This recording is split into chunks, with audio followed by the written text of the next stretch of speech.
Evening, guys. Long time no talk. I haven't been around for about a week simply because the responsibilities on the farm have taken me away from making videos. So this time of year, as summer is winding down, the other part of my farm business really starts to take off. And that business mainly involved my Amazon store. Now, I started my Amazon store about 3 years ago because I felt like with Amazon, I could reach a broader market than I could just locally. So when I started my Amazon store, I was selling wheatgrass and microgreen seeds pretty much exclusively. I was buying hundreds and hundreds of pounds of the seeds in bulk, and I was repackaging it in more manageable sizes, for the everyday consumer. And so, I was selling things like, 1 pound of wheatgrass, things like speckled peas for pea shoots, sunflowers for sunflower shoots. I was making my own mixes for mustard greens and brassicas and things like that. And so as this Amazon seed business began to grow and develop, I started to add new products into the mix. I started selling Epsom salts as a soil amendment.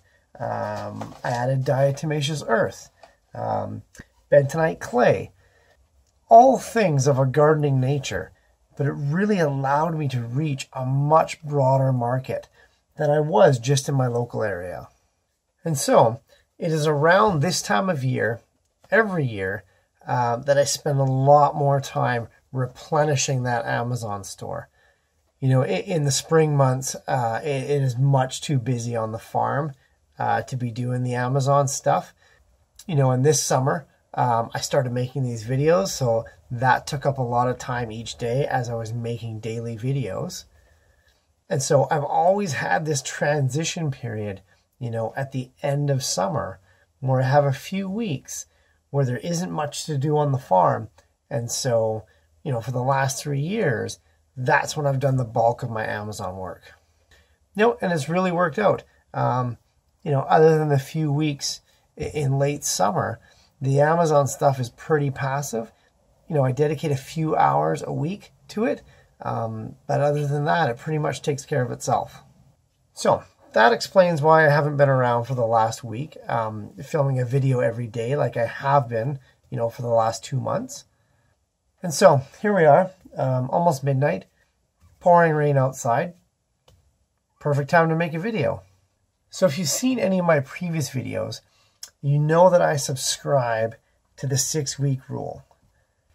Now, the 6-week rule for organic farmers means that as you are approaching the date that you need to get stuff in the ground for that next season of cropping, you will have needed to start planning for that roughly 6 to 8 weeks before that date. And so here in the Pacific Northwest, it is starting to get cold at night. We are starting to get a lot of dew in the morning. And right now is when most of our summer crops are starting to fail. And so, a few weeks ago, I posted a video of my spaghetti squash bed. That one started to fail early for different reasons other than the temperature. So in that video, I showed how I cleared out that bed, used the lasagna gardening method to plant a quick crop of spinach and lettuce. I'll probably do an update on that bed in tomorrow's video if I get a chance, but that sort of leads me into what I want to talk about today. And so in today's video, I wanted to give you 3 tips on how you can start to prepare your garden for the fall. Now, when we actually get into fall planting, in about 2 to 3 weeks, I'll probably do a more in-depth video on how I prep everything in my garden for the fall and for the upcoming winter. But I wanted to film a quicker video, that could act sort of as a primer to give you some tips on how you can wind down your garden in the summer in preparation for the fall. So the first hack revolves around the idea of a general cleanup. And that is, you want to do your final weedings. Go around your beds, clean up any sort of cover crops that you were growing, cut down all the bigger weeds that have maybe sort of taken over the beds or got a little more established than you would like. Basically, your beds and your plots are going to have a new crop of plants coming in, so you want to prep those beds. And the first thing you got to do is get rid of the weeds that you don't want in there. Now, the second tip in getting ready for the fall and not leaving a ton of work for yourself later on would be to start harvesting the last crops of fruits on your summer plants, as well as cutting down those spent plants. So hopefully this isn't too dark for you guys to see, but even here in the greenhouse, where I do have an extended growing season, I have several plants where I'm taking the final fruit off, and I will cut down that spent plant and mulch it to put back on the bed. So here I have one of my heirloom vine cherries. This variety is called Sweetie. It's one of the most unbelievable producers you could ever grow. And so these guys often overproduce themselves and die out early. So while a lot of my greenhouse tomatoes will go right into October, November, most of the time these sweeties, burn out the first week of September. And that's fine. Let's get them out of here and let's get another crop in their place.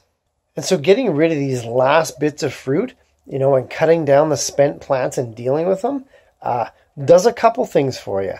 Number one, it spreads out the amount of work you have to do. So when you're prepping your bed, for your fall crops, you don't have to do them all at once. I have 82 beds here on the farm.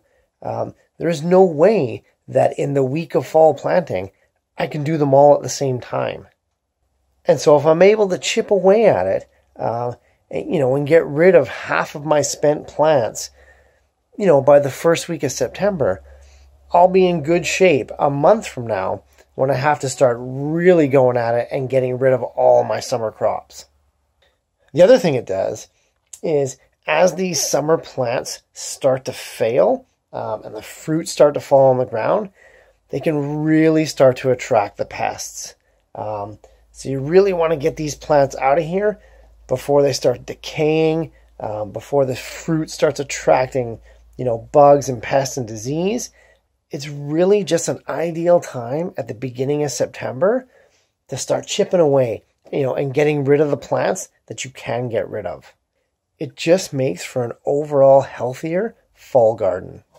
And so my last strategy, as you're starting to wind down your fall crops, would be to realize that this is a perfect time to add your soil amendments. Now, your soil amendments could be anything from compost, organic matter, a few extra layers of mulch. When you are cutting down your spent plants, grind them up, add them back to the top of the beds. And as we get later on into fall and you get a few storms, if you live near the ocean, you can actually go down and collect seaweed and lay that on the top of your beds. We'll get more into that as I do my in-depth fall video. Whoa, that was a big moth. Yikes. Seaweed. I'll do a more in-depth how-to on how to add seaweed onto your beds. But it's just another amendment. And now is the perfect time to start adding that in, especially if you are lasagna gardening. You're going to have to add 1 or 2 more organic layers. That's the perfect time to get your amendments in there, especially after your summer plants have taken up so much of the nutrients out of the soil profile. Perfect time to add them back in. All right, guys, that's it for today's video. It's a short one. I just wanted to get you guys to start thinking about fall. I know it's still hot out where a lot of you guys live. Summer doesn't officially end in the Northern Hemisphere until September 21st, September 22nd. So we still have 2 more weeks of summer left. But using the 6-week rule, most farmers that, do it for a living or do it for money, they were already thinking about fall about a month ago. Which is why in this video about prepping for fall, why I didn't suggest, planting your starter plants, getting the seeds ready, that time has passed. You needed to do that a month ago. You can go and buy your starter plants. You can buy your broccoli and your cauliflower and your Brussels sprouts and your kale, all your fall and winter type plants. But it is too late to start them from seed right now in most places in North America.